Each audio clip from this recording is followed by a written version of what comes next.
जय श्री कृष्ण। जय श्री राधे। जय श्री प्रेमानंद महाराज जी की। जिस तरह भगवान श्री कृष्ण अपने वचनों के माध्यम से और अपनी शिक्षाओं के माध्यम से लोगों के जीवन को सुखी बनाते हैं, ठीक उसी तरह प्रेमानंद महाराज जी अपने विचारों से इंसान के मन की उलझनों को चुटकियों में खत्म कर देते हैं।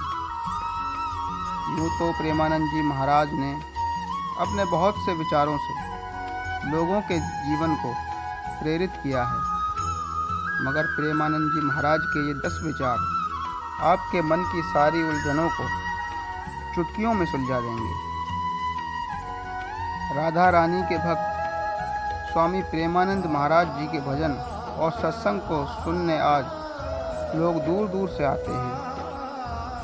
वे न केवल लोगों की भक्ति मार्ग सुझाते हैं, बल्कि उनकी कई उलझनों को भी सुलझाते हैं। उनके वचनों में आपको न केवल प्रभु के करीब पहुंचने का मार्ग मिलेगा, बल्कि जीवन के कई सार भी मिलेंगे।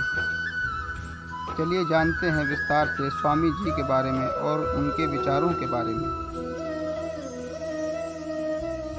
जब वे 13 वर्ष के हुए तो उन्होंने ब्रह्मचारी बनने का फैसला किया।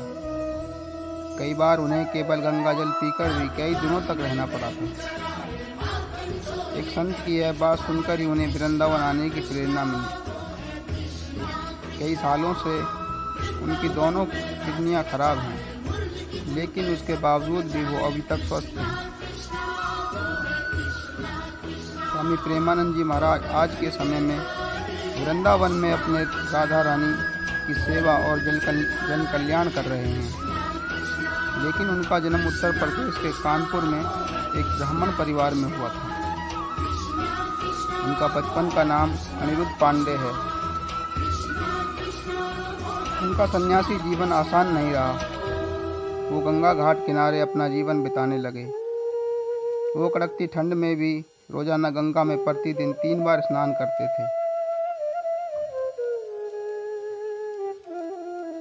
एक बार उन्हें किसी अजनबी संत ने वृंदावन में आने के लिए कहा और आमंत्रित किया। जब वो वहाँ गए तो बस वहीं के होके रह गए।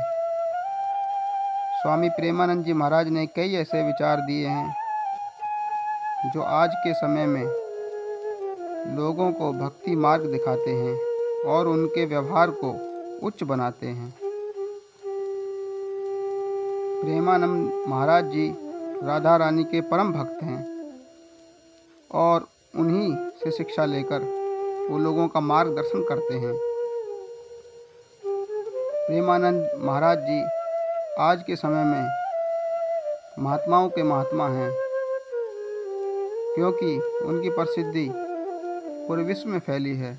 लोग दूर दूर से उनके विचार सुनने आते हैं और दीक्षा लेने भी आते हैं। प्रेमानंद जी महाराज कहते हैं, कोई व्यक्ति तुम्हें दुख नहीं देता, बल्कि तुम्हारे कर्म उस व्यक्ति के द्वारा दुख के रूप में प्राप्त होते हैं। क्रोध को शांत करने के लिए एक ही उपाय है, बजाय यह सोचने की कि उसका हमारे प्रति क्या कर्तव्य है, हम यह सोचें कि हमारा उसके प्रति क्या कर्तव्य है। प्रभु का नाम जब संख्या से नहीं डूब कर करो। जिनके मुख में प्रभु का नाम नहीं है वह भले ही जीवित हैं, लेकिन मुख से मरा हुआ है। दुखिया को न सताइए, दुखिया देवेगा रोए। दुखिया का जो मुखिया सुने, तो तेरी गति क्या होए। बहुत होश में ये मत सोचो कि कोई देख नहीं रहा। आज तुम बुरा कर रहे हो तो तुम्हारे पुण्य खर्च हो रहे हैं। जिस दिन तुम्हारे पुण्य खर्च हो गए, अभी का पाप और पीछे का पाप मिलेगा।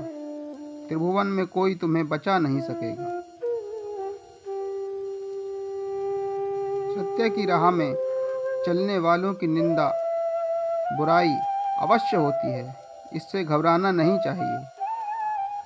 यह आपके बुरे कर्मों का नाश करती है। जहाँ आपके लिए निंदा और बुराई हो, वहाँ आपके बुरे कर्मों का नाश हो जाता है।